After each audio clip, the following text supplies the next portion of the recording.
Source Sûre avec Jean-Charles Simon.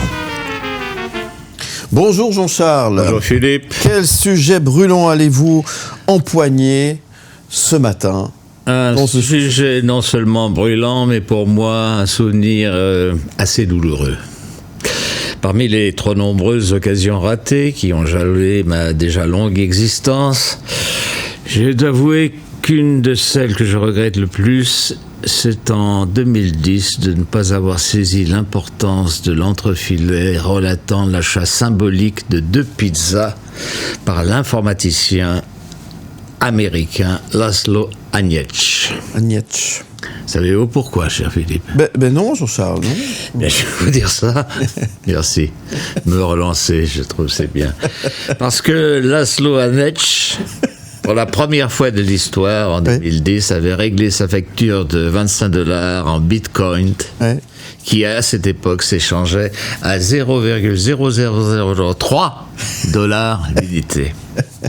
Alors, à ses débuts, le bitcoin n'était utilisé que par une nichée d'initiés, que pour une raison qui m'échappe, je n'ai pas fait partie. Je ne m'en consolerai jamais, car je suis sûr qu'au cours de l'époque du bitcoin, en grattant les fonds de tiroir, j'aurais pu faire l'effort de m'en acheter 1000, voire 10 000, voire 20 000. Ouais. Cette semaine, 14 ans plus tard, le bitcoin est en phase de franchir la barre des $100 000. Vous rendez compte? Si je n'avais pas eu ce contrôle de mes émotions que mon entourage admire, j'en hurlerais de rage. Bon, mais je ne veux pas me vautrer dans la Schadenfreude, mais je dois admettre que la seule chose qui me console dans mon malheur, c'est qu'il y a quelqu'un pour qui ce doit être encore 1000 fois pire. Il s'appelle James Howells, il habite Newport, dans le Pays de Galles. Et en 2013, James Howells, en faisant le tri chez lui, a jeté par inadvertance un disque dur contenant 8000 bitcoins. Aïe. James Howells, un amateur de bitcoin, donc depuis 10 ans, tente de récupérer ce disque dur enfoui sous des tonnes de déchets dans la décharge locale. Et malgré ses mauvaises propositions de financer intégralement les fouilles, de verser 10% de la somme à la ville, les autorités municipales de Newport refusent catégoriquement. Le principal obstacle, les risques environnementaux, c'est trop difficile pour moi, liés à la présence dans cette décharge de matériaux hautement toxiques comme de l'amiante, de l'arsenic et des métals. Alors il a proposé de partager 10%, 20%, la ville dit non.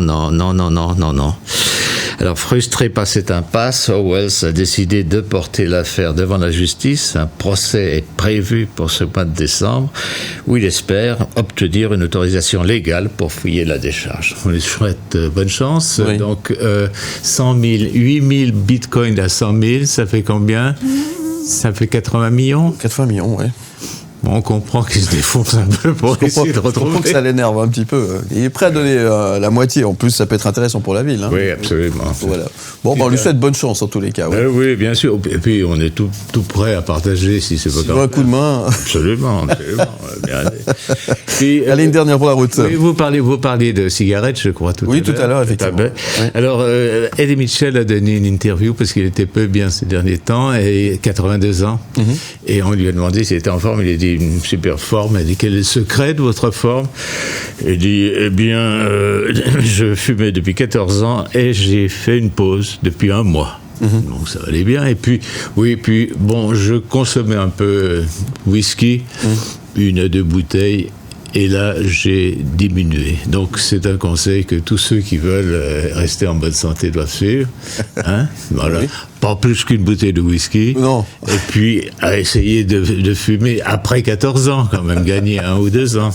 Eh bien, vous vous rendez compte. Oui. Merci beaucoup, Jean-Charles Simon. On se retrouve demain pour de nouvelles aventures. Oui. Et on vous retrouve évidemment en podcast et en image sur le site mlemedia.ch. À demain, Jean-Charles. M le Média présente De Source Sûre.